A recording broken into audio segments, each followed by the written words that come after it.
Welcome to Awakening You channel. If you appreciate what we do, please support us. Thank you. Hi all, today, the angels discuss the age-old question, why do bad things happen to good people? Of course, there is no one-size-fits-all answer, but they give a general case and examples. I'll share stories, tips, and some thoughts too. Have a blessed and beautiful week, smiley face. And message from the angels. My dear friends, we love you so very much. One of the questions we hear most often in heaven is, why do bad things happen to good people? Why do God and the angels not intervene and save people from the cruelty of others? Why does God not destroy those who wish to destroy others? These are questions worth asking because the answer will carry you beyond the world of your conditioning and into the energetic reality that governs how your universe operates. You projected yourselves into your 3D reality because you wanted the adventure of creation. You were eager to immerse yourself in the vast diversity of life on Earth. You knew that as you witnessed different things, behaviors, people, and situations, you would be inspired to create through your focus and tuning as never before. You knew you would call love from the intangible realms into this reality and, therefore, be part of the continuing creation of this reality. You were eager. You knew you'd have free will.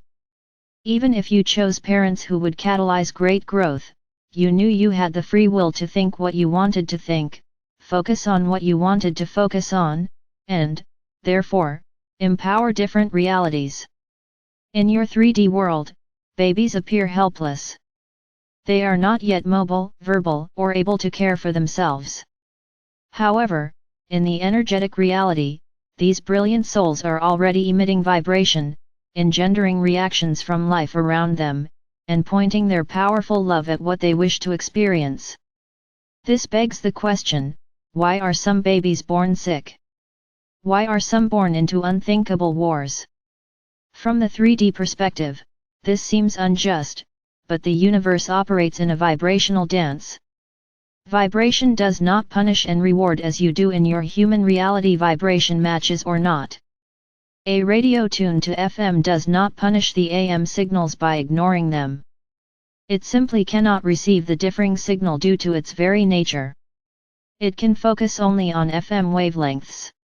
So, too, there is a focus of energy in these souls coming to Earth that will influence their family of origin, their circumstances, and, therefore, the experiences that transpire.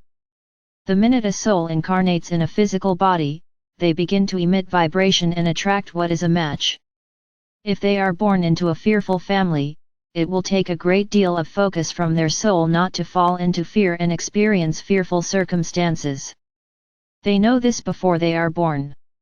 There are those among you who go to the gym to lift heavy weights. This is neither easy nor pleasant at times. However, these souls have a strong desire to become very, very strong, so the temporary pain is worth the gain to them.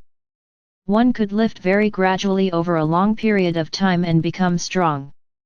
One could visualize lifting in great detail and become strong. One could become a mother and become strong carrying their child. One could live their entire comfortably and never care about being physically strong. Each one of you would choose a different path, neither right nor wrong, simply different. This analogy applies to souls coming to Earth. Suppose you wish to create an unshakable focus on the security of God. In that case, you might choose a faithful family who acts as a role model. If you tend to worry and fret no matter what, you might face that tendency head-on by choosing a fearful family that would mirror that back and present a strong incentive for you to be different. If you wish to create more self-love, you might choose a family in which you see others love and care for themselves and follow those role models, or if you have a tendency to be hard on yourself, you might incarnate into a family that mirrors that until you, yourself, choose to remove your attention from the unloving and love yourself. Sometimes, these souls are little angels who incarnate into families, knowing they will die with them, just to help guide the loved ones into the light. Sometimes, they go through the unthinkable to inspire compassion in the millions who will see their story on the news. Sometimes children come in with an illness as teachers weathering their challenges with amazing grace and inspiring all around them. While immersed in 3D reality, it is difficult to understand that the eternal dance is more important to the soul than a possible, temporary experience of pain or challenge. Nonetheless, you are eternal souls. Some of you embraced challenges willingly as part of your pre-birth plans, and some of you embrace challenges that result from simply focusing too often on vibrations less than loving, that don't feel good, to begin with. This is why we teach, preach, and enjoin you to care about your feelings and choose thoughts that feel good.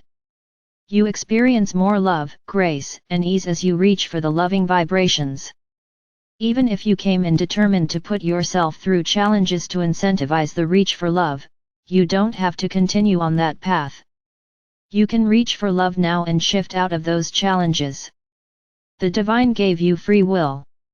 Your angels must honor that. A parent could lock their child up in paradise to ensure a smooth and easy journey on earth, but the child would rebel. The child wants to experience life, make decisions, and expand. Likewise, the divine could plant you in paradise, and for a while, you'd love it, but then you'd become bored. You'd want new experiences. You'd want choices and challenges. Would a child want a parent who gives them only a limited range of safe choices? Many of your parents tried. Did you appreciate it or seek your freedom to experience all of life? Dear ones, life, within you and all beings and even universes, seeks expansion and growth. The divine, your angels and soul who can truly love on earth, allows you the free will to make your own choices and experience your own outcomes. If you reach for help, we, your angels, can respond to all the loving vibrations in that request. To the degree you fear, you cannot hear. To the degree you hate, you make yourself wait for that love. To the degree you choose to look away from the pain and find the beauty in each moment, you open like a flower to eternal sunshine, love, assistance, and grace. It is always there. So, why do bad things happen to good people? You would have to examine each case individually for a specific answer, but the general answer is simple in all cases. Either they are open to the love flowing in each moment that can help them through even their chosen challenges, or they are not. Perfectly good people are hard on themselves and pinch off the flow of love, creating illness. Amazing earth angels feel they must martyr themselves instead of caring for themselves and often become silently bitter about it, thus pinching off love.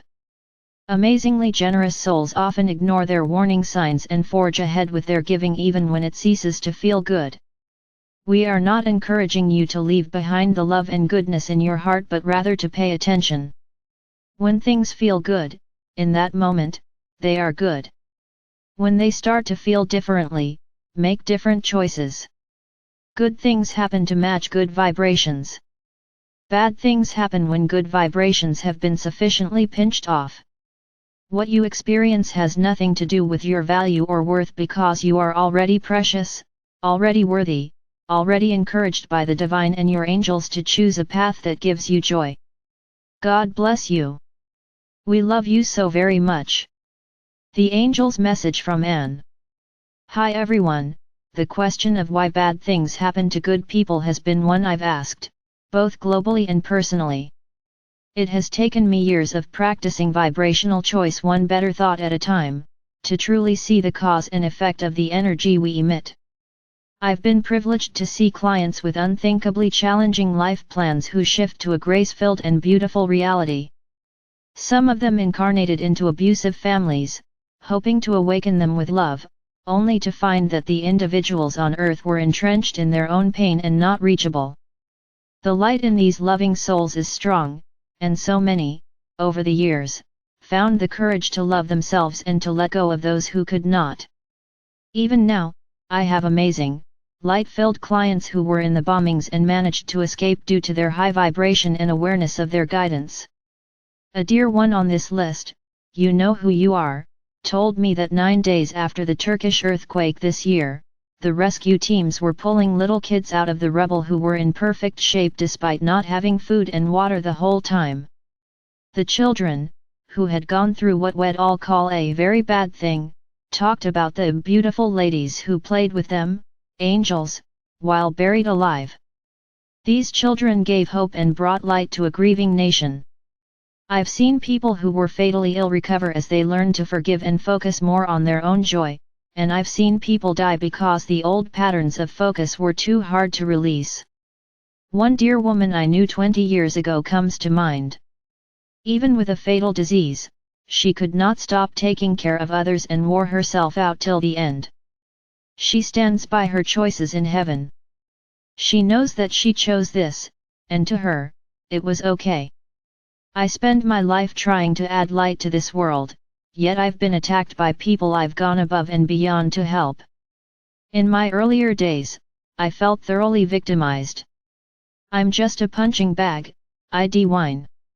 Then, the angels had me take a step back and look at my vibration to see cause and effect in the energy world. I had always felt bad when I couldn't help someone or give them what they wanted.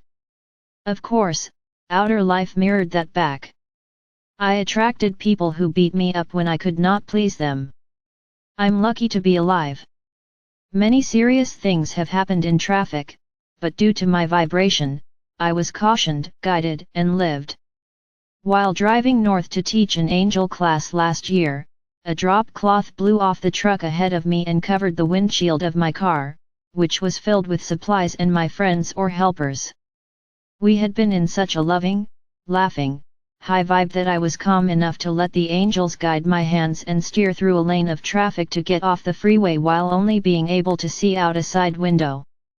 I got out of the car, gathered up the drop cloth, and on we went to have a glorious day. A very bad thing could have happened to some good people that day. Our vibe helped us dance around it. It will never be easy to watch the pain and suffering in the world. I consciously steer my thoughts to focus on something better because I don't want to lose my soul's light to those seeking to engender darkness, fear, anger, and hatred. I don't want to give in to the lost who want company in their darkness and think it is okay to hurt others. To the best of my ability, I want to remain a pure and strong light to provide balance, love, guidance, and support to all I can.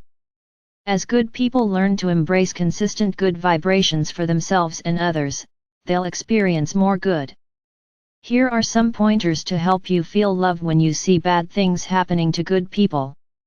1. Remind yourself you have a choice in any given moment right now. You can focus on the pain in the world or the love in your heart. If you focus on the pain and 3D unfairness, you will hurt. If you focus on the love in your heart, you will help and heal. So when you see something horrible, stop. Breathe.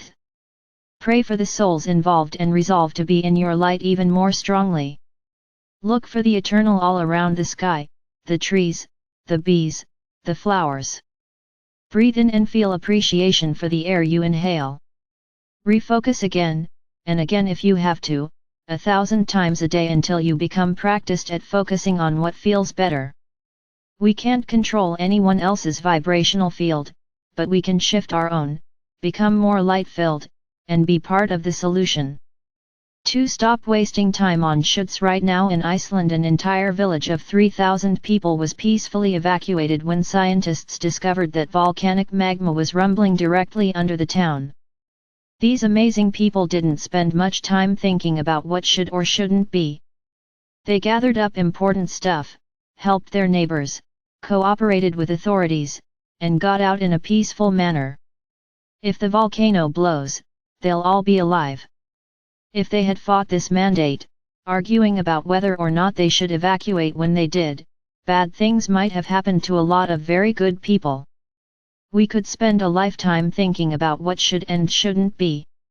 We may be right, but that doesn't change a thing. Better to acknowledge your feelings and ask the divine, what can I do next? How can I be part of the solution I wish to see? These days, when people ask how they can help end the atrocities of war, the angels quietly and compassionately remind us to stop warring with life, stop bombing ourselves with criticism, and stop trying to kill off others' ideas. The end of what should not be starts inside each one of us. 3. Refocus. Sometimes, external conditions trigger old, dormant internal pain. If watching the world leaves you unable to function, either stop watching, refocus on something better, get help, or help others.